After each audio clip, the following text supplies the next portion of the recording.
Here. I told her 20 to 30 minutes, so I don't know, knowing Miss Mandy, she'll fill it, but I want you to take time to show us your burden, all right?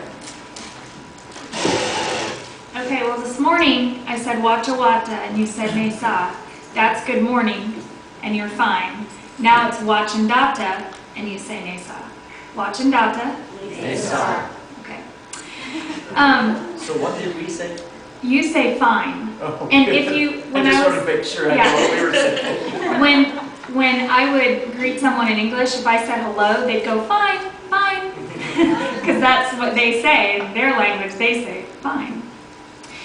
I want to start by telling you how I got to Kenya. When I was 14 years old, I asked God what He wanted to do with my life. And the answer was to do missions in Africa. And I didn't know when or where or how that was going to happen, but I held on to that. And I always kind of thought I would go to French-speaking Africa because that was how Africa came to me, because I took a lot of French.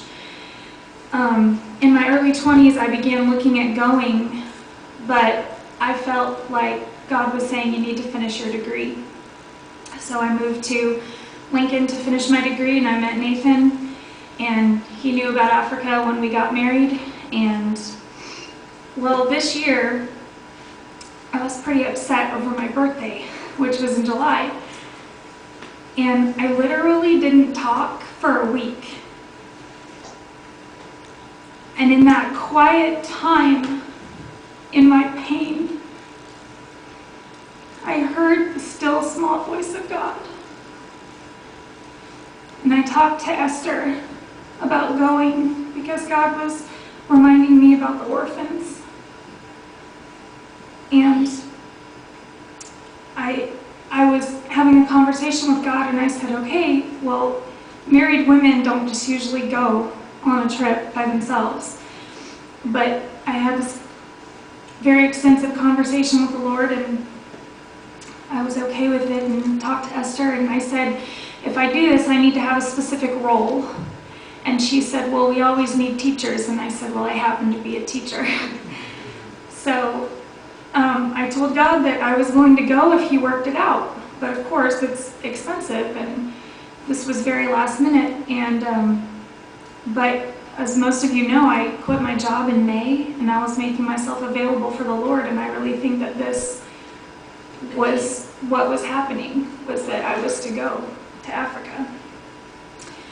The ministry there is a continuation, and not like, it's not just being started, it's a continuation of things that have gone on there because of 3 God-fearing women that I'm going to tell you about. There's a girl named Tracy, and she was in college, and she knew of the orphanage from Esther and Theo. Their church supported it, and she felt like she needed to go. She prayed for 3 months that an adult female would go with her. And that leads me to Kim. Tracy visited Kim's church, went down to the front for prayer, and ended up praying with Kim's husband. And so Kim came down at the end and said, I'm Jeff's wife, I can also pray with you as well. And so Tracy told her that she was going to be going to this orphanage, and Kim immediately said, I'll go with you. And here's why. Because Kim had really horrible pain, physical pain. She had been diagnosed with degenerative disc disease and cervical stenosis in her neck, and this is the thing that makes you walk like this. And the doctors had finally told her that the only thing they could do at this point was to go in through the front of her neck and try to fix it.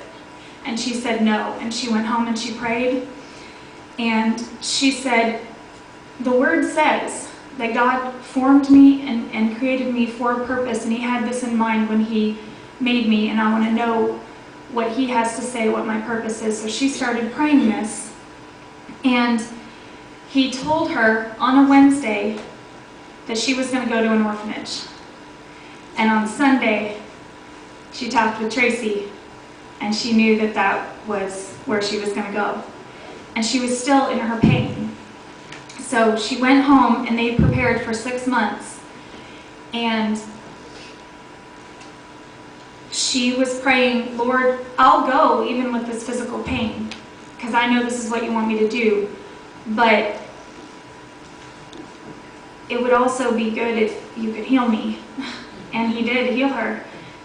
It was toward the end of that 6 months, and she woke up one morning and God said, get out of bed, because today's the day I'm going to heal your neck. And she hasn't had pain since. So out of her pain, she asked God what her purpose was and heard from him. In all of this and all the work that she's done there, because this was her 4th year to go,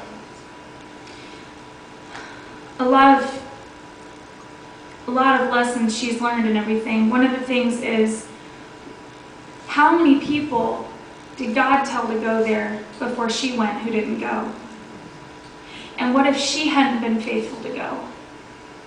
And the ministry that exists there and all of the blessings over there really have gone through her, because she allowed God to use her.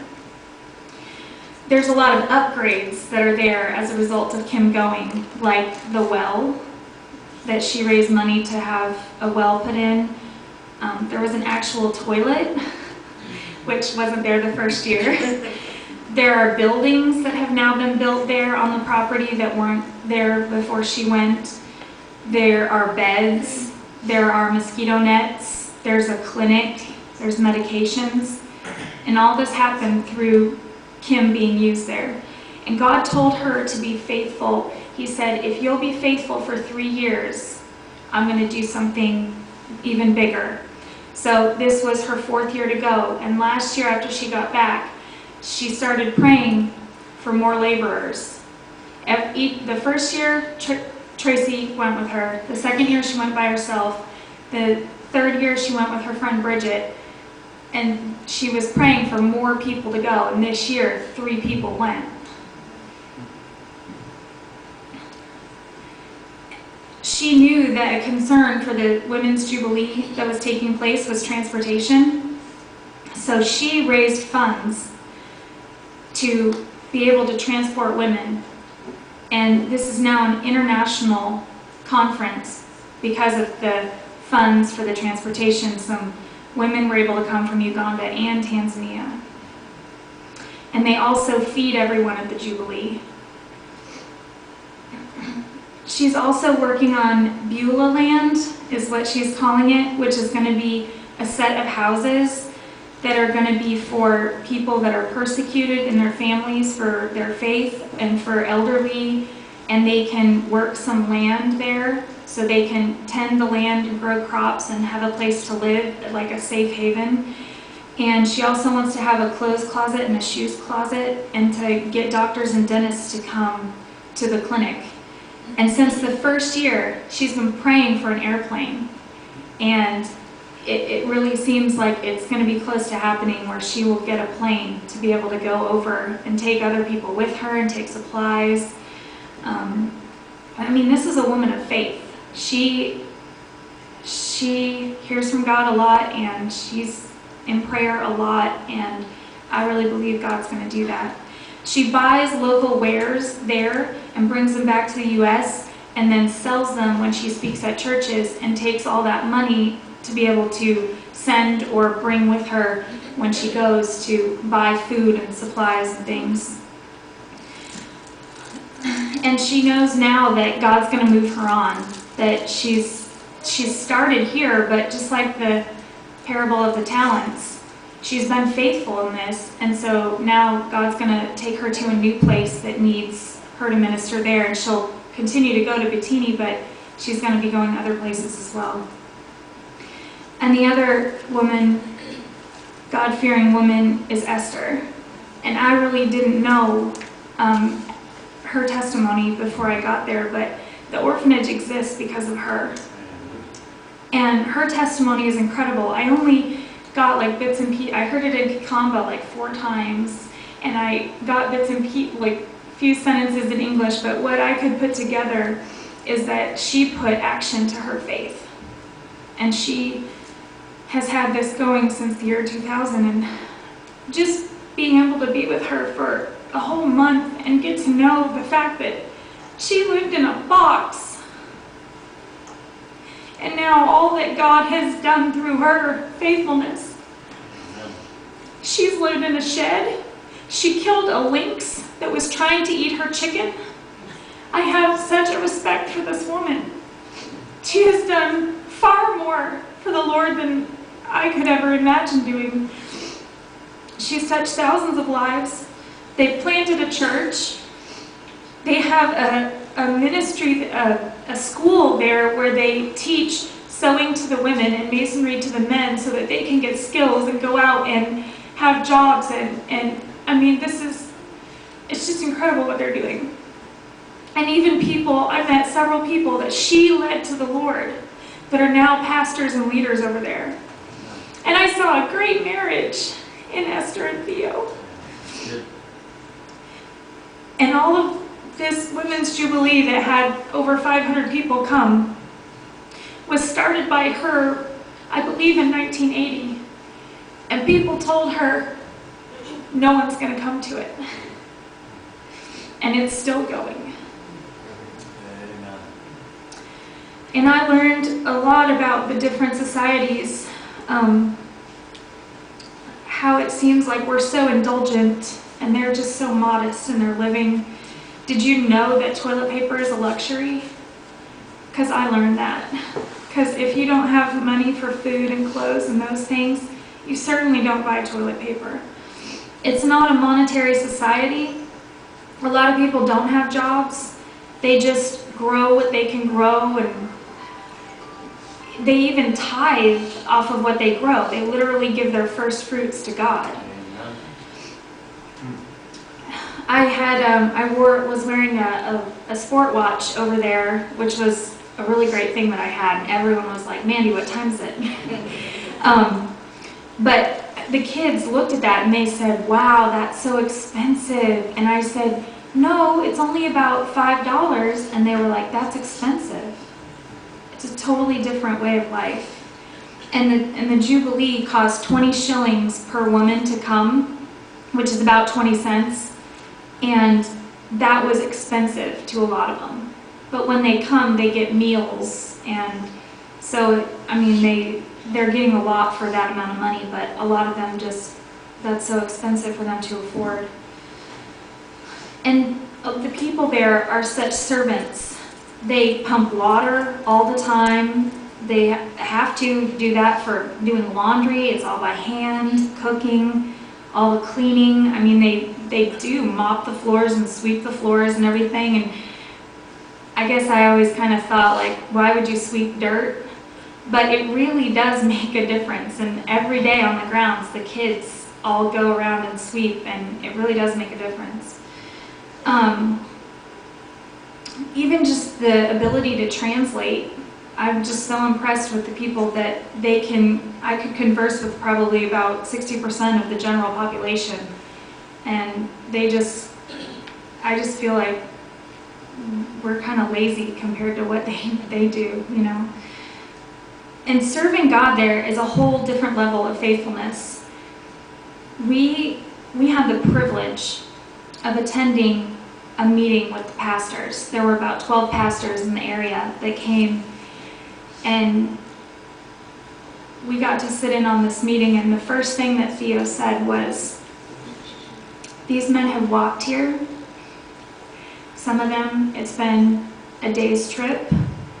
They haven't had any food, and they haven't had any water. And they walked here to come and meet together, to be able to fellowship with each other and to talk with us. And this is a story. Justin is one of the pastors, and originally I wasn't going to share this, but I pulled it out and I thought this was a good example of the faithfulness of this man who's a pastor. He's only 23 years old, and this is his story in his own words. Justin Kamani was born in 1987 in a place known as Kasasi Village in a district known as Kitui, Kenya. As I attained the age of 6 years, it was my right time to go to preschool for 2 years. After that, I went to Standard 1 in primary level, where I pursued to Standard 8. Due to my family's problems and great poverty, I could not continue because my father had already died and my mother was hopeless and poor. My family has 3 daughters and 3 boys. I'm the older boy. Then, when I could not continue with my studies, I was seeing my life off and done, but I heard of Theophilus' testimony, that's Theo, that he has opened a Bible school up there in Bettini. Then I joined that Bible school for 3 years, where the Lord posted me to the right point I'm preaching right now. Many people discouraged me to be a pastor where situation and problems are full, but I patienced my life to the point of death. Till this moment, my family is starving because of poverty, but I can't quit. I will stay in the ministry till I die, being rich or poor. 3 daughters are married, 2 fellow sons are now, one in Standard 4, the other in Standard 7. I only need your handsome prayers for the Lord to uplift the standard of our family and my life as a pastor. Amen. May the grace of the Lord abide with you.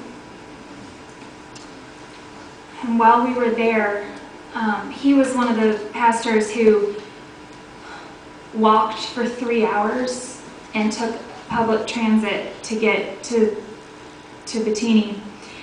And while we were there, Kim and Hannah purchased a bicycle for him to use in his ministry so he could get home and he could get to the places that he needed to be. The needs over there are tremendous. Like, from the very first day, I could tell that just access to water and transportation were the 2 greatest needs. How do you cook? How do you make bricks? How do you do laundry?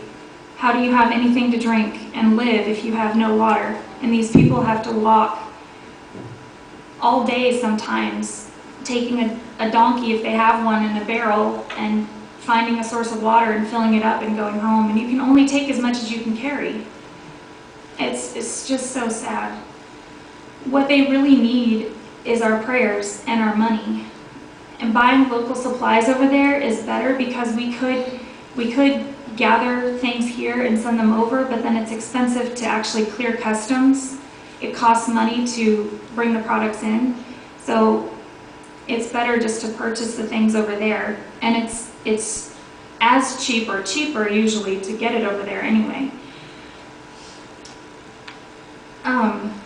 The pastors all shared their needs with us, and Hannah took it on herself to, what she wanted to do was come back to the U.S. and try to get pastor or church sponsorships so that a church in America would sponsor a church over there and be praying for them, and that money would go for them, because when we were in the pastors' meeting, the pastors shared their needs.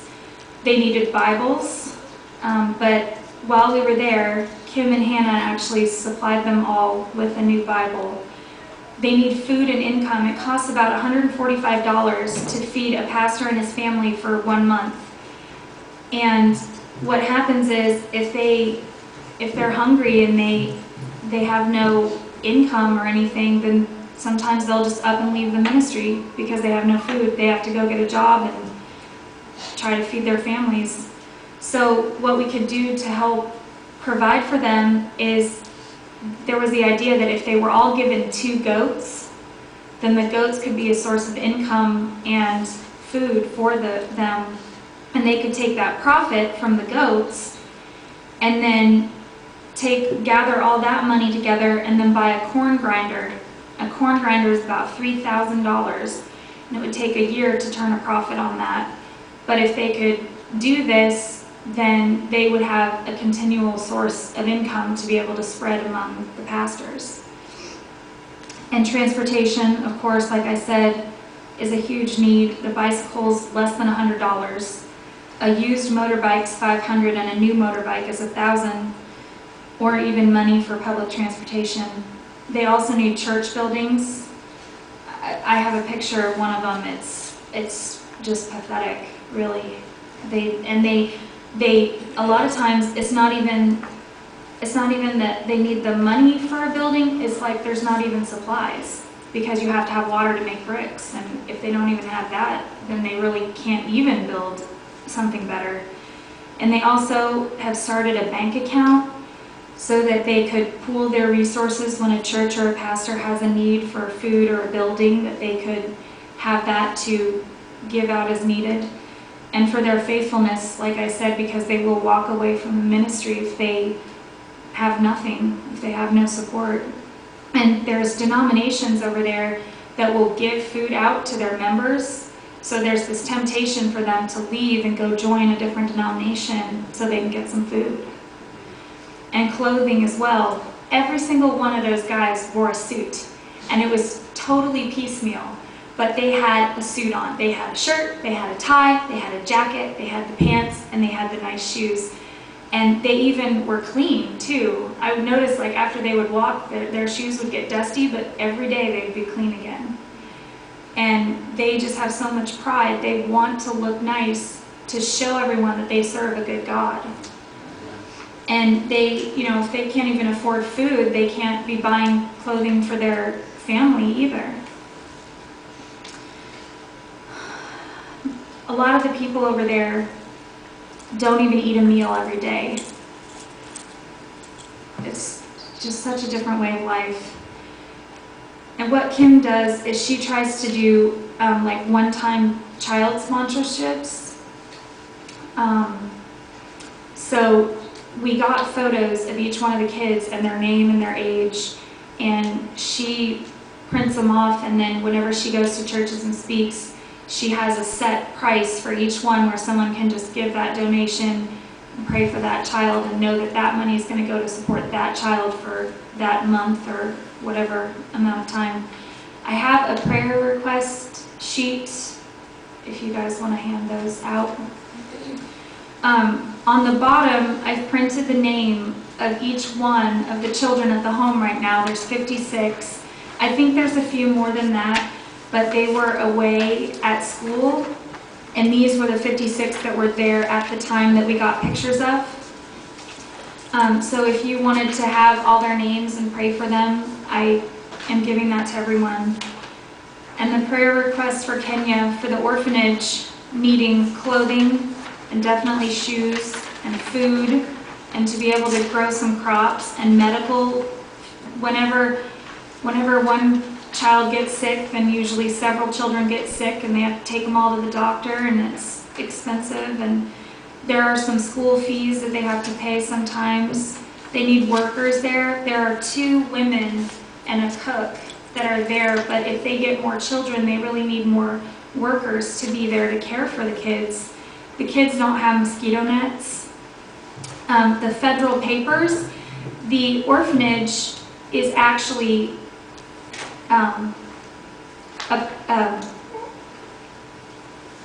acknowledged, recognized by the state, but is not federally recognized, and that was because the paperwork was so difficult, and there were a lot of roadblocks to getting that to happen. But I think if we start to pray about that, then maybe it'll get easier and they'll be able to do that, and whatever benefits will come with that being recognized.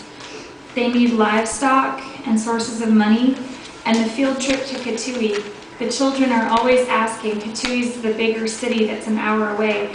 The kids are always asking and saying they want to go to Kitui, but there's no transportation. Until I think last year or even this year, they didn't even have a car. So the fact that we were able to go out to different churches and minister only happened because they now have a vehicle there. And it's a Nissan that seats 5 people. But if it weren't for that, we would have just stayed right where we were at the orphanage. And also for more computers, especially for the older students. They really want to learn to use computers that will really help them in life. For the hospital, the building is completed, but Kim is praying for doctors and nurses and dentists to come over to offer health care there. And the community needs water and rain and to hear the gospel, and for laborers to go. And for the country, visas out are really hard to get, and adoption is really difficult as well. And for the pastors, food, money, clothing, transportation, Bibles, not only for them, but their congregations, all the people that want to have a Bible, for their faithfulness. A lot of them want to come to America, and I think, I know it's super expensive, but I think it would encourage them, because they could see what kind of fellowship and community that we have here. For them to have men in their churches, for their church buildings and supplies to build, their benches, tables, podiums are all really pathetic. And parsonages, there's one pastor who's a pastor at one church, and he lives, I think, if I remember correctly, 80 kilometers away, and he rides his bicycle to get there. And he wants to have a house right there at the church, but they don't have bricks and money and all of that to do it. And for their members to serve and rise up in the church, especially because there's no men, it's a lot of women and youth that are the people that do everything in the churches. And for our team, Kim, she wants her airplane and where she's going to go next, and Hannah might return, and then Kenta. I should tell you about Kenta's story too. Kenta is from Japan. He's 25. There was a connection with a Christian college in Kansas and where he lives in Japan. So he was able to go to this Christian college in Kansas. He had a Christian roommate. They studied the Bible all the time. He was asking questions and everything, and he ended up accepting Christ, and was in America for 4 or 5 years, and then now he's back in Japan, but Japan is less than 0% Christian. And his family, he was telling his testimony everywhere we went that his relatives, everyone, the whole country worships Buddha, worships their ancestors, and worships trees and rocks and stones and dirt. And he said it's a shame to his family that he's a Christian. So I will definitely be praying for him now that he's back, for his faithfulness to God. He said it's hard. He was back for a month before he came to Kenya, and he said it's so hard. And also for his family to get saved as well. And another thing is that Kenta wants Theo to come to Japan and share the gospel there.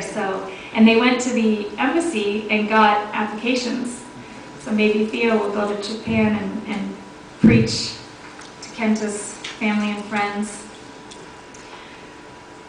I want to tell you a story of 7 children.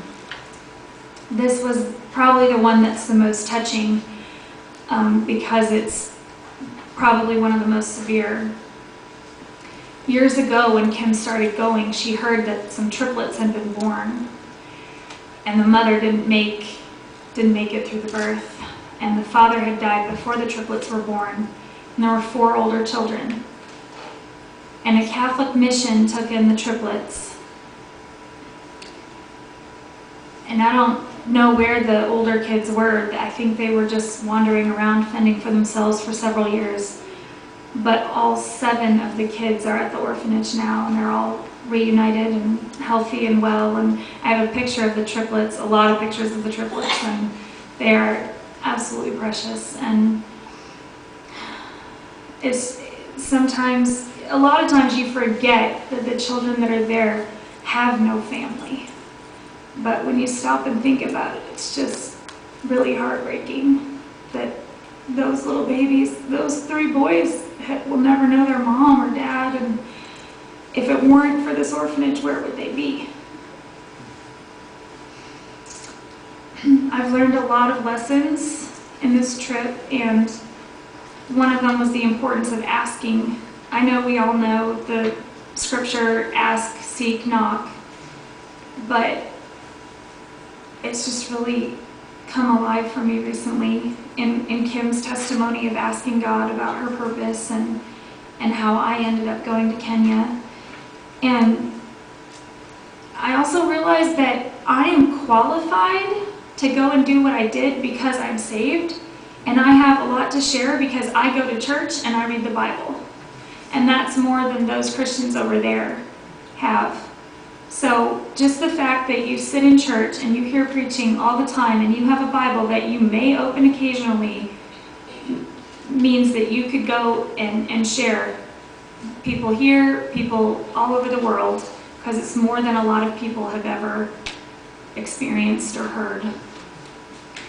And I also had an experience with 1 Peter 3:15 that says, "But sanctify the Lord God in your hearts, and be ready always to give an answer to every man that asketh you a reason of the hope that is in you with meekness and fear." Because I got on the spot, had to preach a little message to the kids one night, so I said, that's okay, I can do it because I know these Bible stories. I did Jonah because I know the story of Jonah, and the kids really didn't know it. And the Bible really became real for me. A lot of things that we just don't see in our society, like the idea that the Israelites had all these laws about cleanliness. When you are in an area of the world like that, you can understand how by them following those laws, it would have set them apart. Because no one else would have cared if they touch a dead body, or, why do I need to wash my hands before I eat, or anything like that.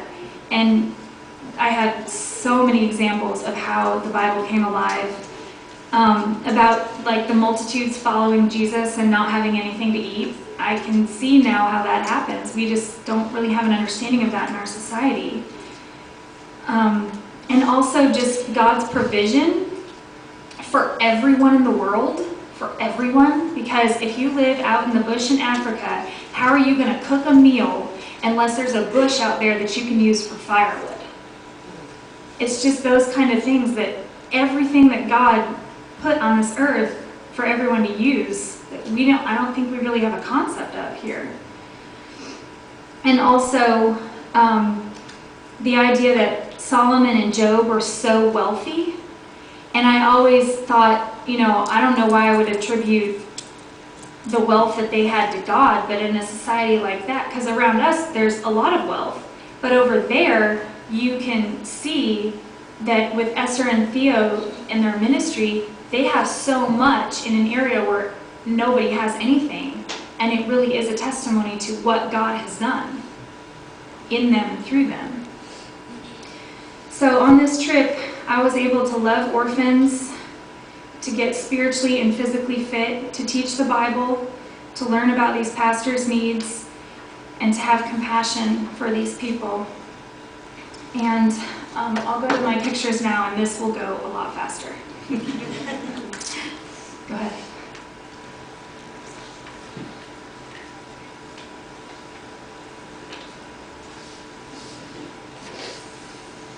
This is us loaded up in Nairobi in the car full of luggage, all ready to go.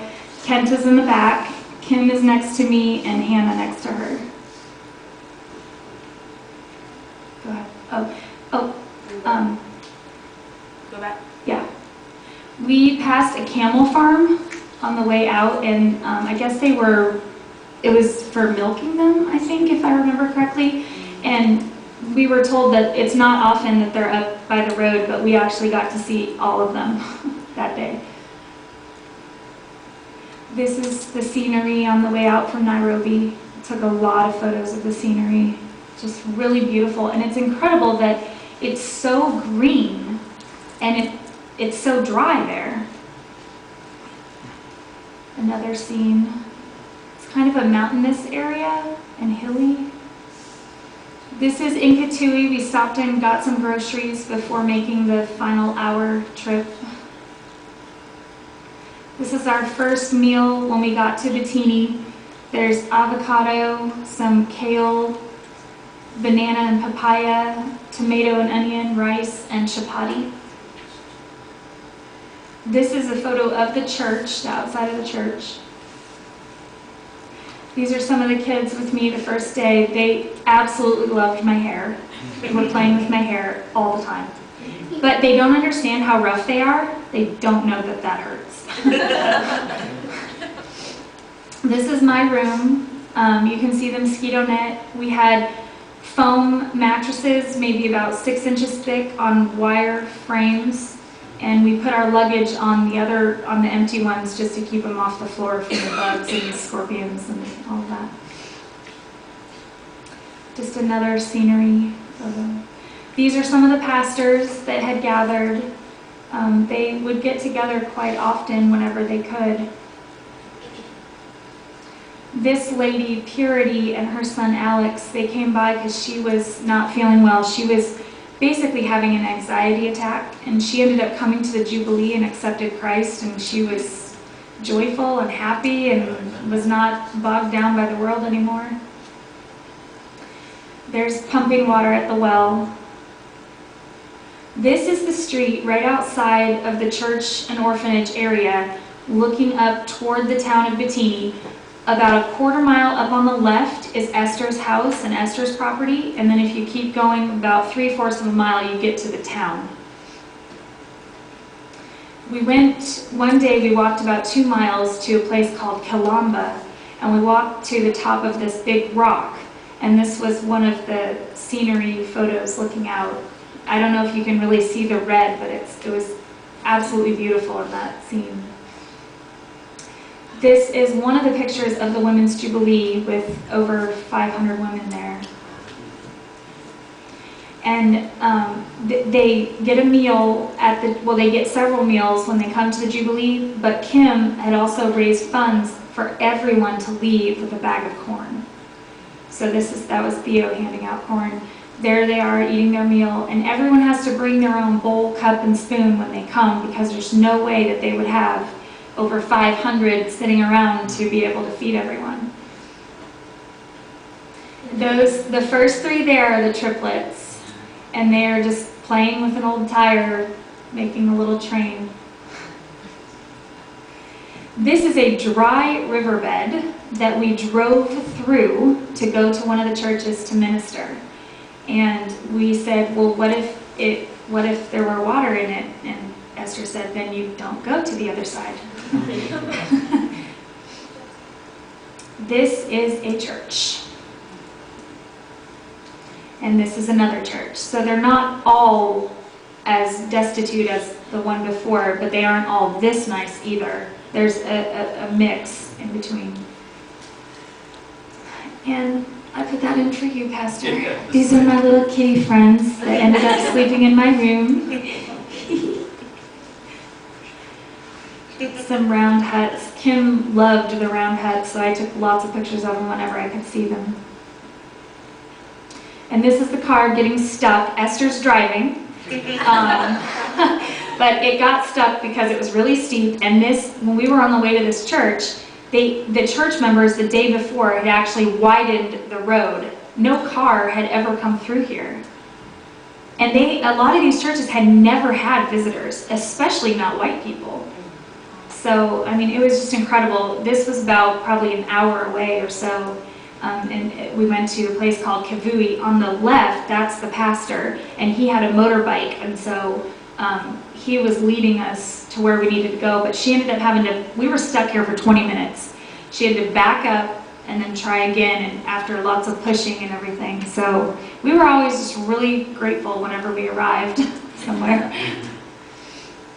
And this is a thorn bush that you see all over the place, which if you're on a road, you're fine, but if you venture off and walk in a field, you're gonna get stuck with things. And this is like a relative of what the crown of thorns was made of for Jesus. And those things are seriously sharp. This is a computer that the church purchased for the kids, and I wanted to take a picture with some of them with it. And this is Isaiah 41:17-20. When the poor and needy seek water, and there is none, and their tongue faileth for thirst, I, the Lord, will hear them. I, the God of Israel, will not forsake them. I will open rivers in high places and fountains in the midst of the valleys.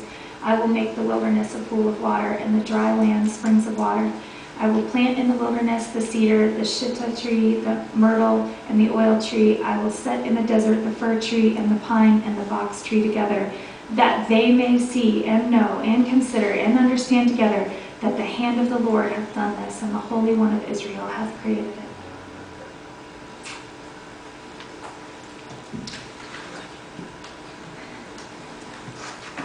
Thank you.